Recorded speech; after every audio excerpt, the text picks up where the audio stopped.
by a patrol car driven by two Sûreté de Quebec police officers on October 5th, 2001. Since that fateful night, I feel like I have been living in a bad dream, one I cannot wake up from. On the night of my mother's death, the SQ did not call the band police, which had jurisdiction over reserve justice matters. Instead, they summoned a doctor from the hospital who pronounced her dead at the scene, and her body was sent directly to the funeral home. The SQ called in their own team of investigators.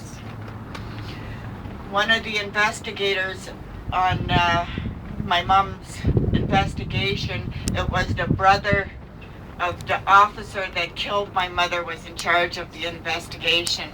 This is one of the reasons why I have been asking the government for independent investigation for years now. The investigation did not follow accepted practices or procedures. For instance, the police reports, the collision analysis, and witness statements contained many inaccuracies and contradictions.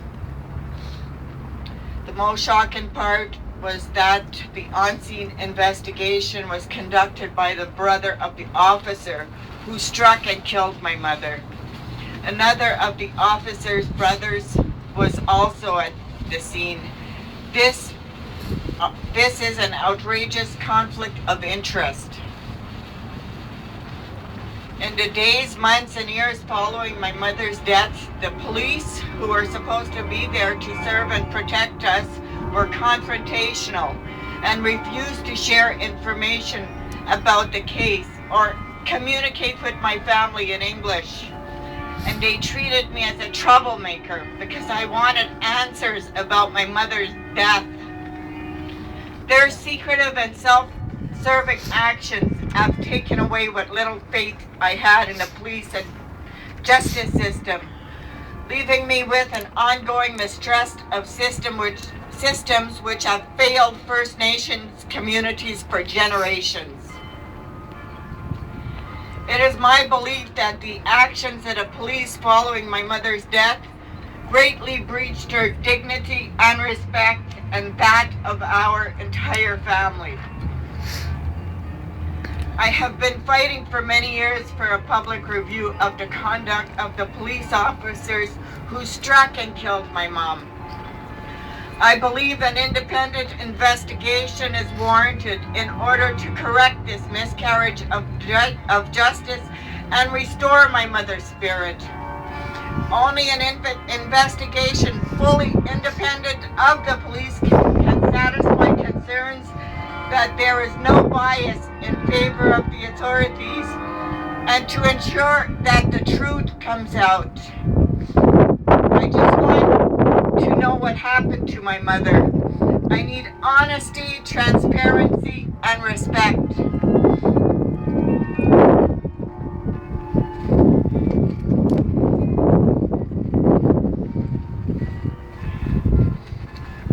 Last year, with the support of 8 organizations, Native Women's Association of Canada, Quebec Native Women, the Assembly of First Nations, the Assembly of First Nations Quebec and Labrador, Amnesty International, Amnesty Montreal, the Algonquin Nation, and the Kitigan Zibi and Anishinabeg. We asked the government of Quebec for an independent investigation into my mother's death. Ultimately, we were refused. We were totally unsatisfied with this outcome. So now we are requesting that the federal government overturn the government of Quebec's decision to refuse an independent investigation into my mother's death. I ask that of those of you today to support my family's fight for justice by sending emails calling for an independent investigation carried out by the federal government. I have included a list of emails. We will be circulating a petition in the crowd for you to sign as well. My terrible experiences with the police following my mother's death have motivated me to to become involved in organizing against police violence and brutality.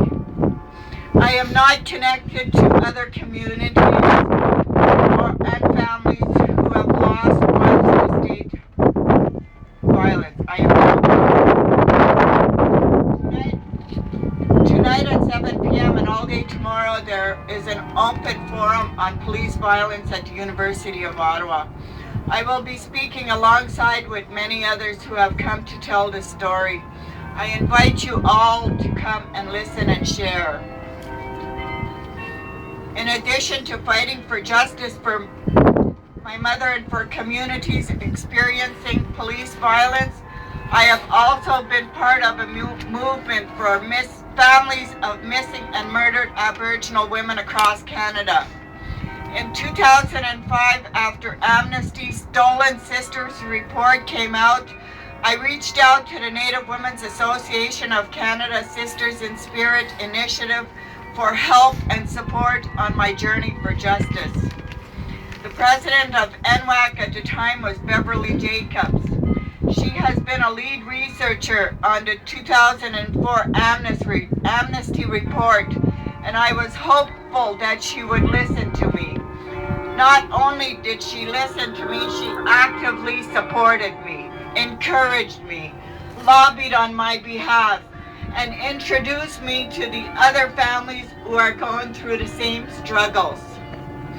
In January 2008, Beverly Jacobs' cousin, Tashina General, who was 3 months pregnant with her son, Tucker, disappeared. Tashina and Tucker were found murdered a few months later. This is a reality for more than 600 other families in Canada. We, the families, gain support from one another, and I am humbled to be a part of this struggle.